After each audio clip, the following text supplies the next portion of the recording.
ये बाथरूम। ये कैसा बाथरूम है?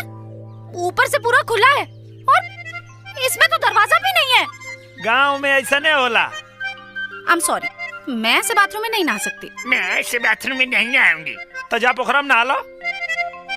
पोखरा? अरे पोखरा मतलब तालाब।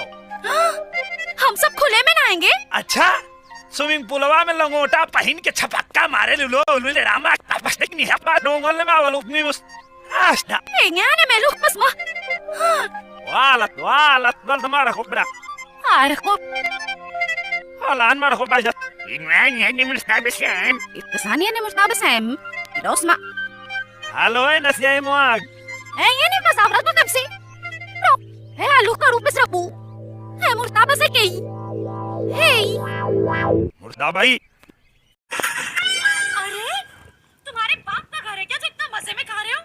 बाप के नहीं खे ससुर जी के दहेज समझ के खाता नहीं। तोरा कोनो दिक्कत? भिखारी कहीं के, तुम खुद यहाँ से निकलते हो या मैं तुम्हें घसीट के बाहर निकलवाऊं? अरे के घरा से बात कर दिया रे। पति परमेश्वर से ऐसे बात कर जाला।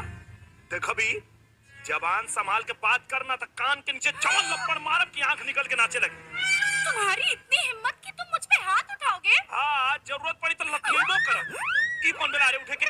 हैं?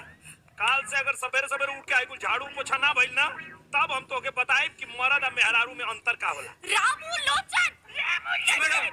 अभी के अभी इस आदमी को यहाँ से बाहर निकालो। बेटा, इनकर मर्द होके के नाते अब घर के मालिक हम बानी।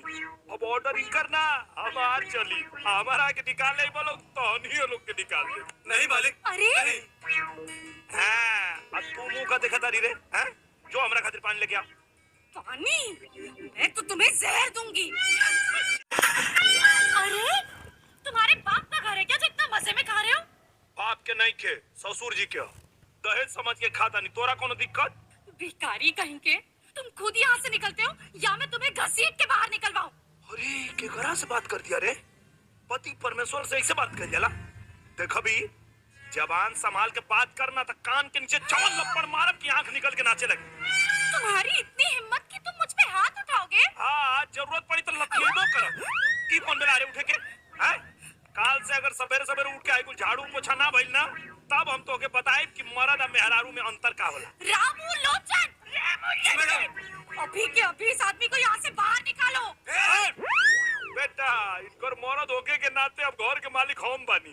अब ऑर्डर इनकर ना हमार चली। हमारा के निकाले बोलो तो नहीं लोग के निकाल दे। नहीं मालिक। अरे हाँ, अब तू मुंह का देखा तारी रे, हैं? जो हमरा खातिर पानी लेके आ। पानी? मैं तो तुम्हें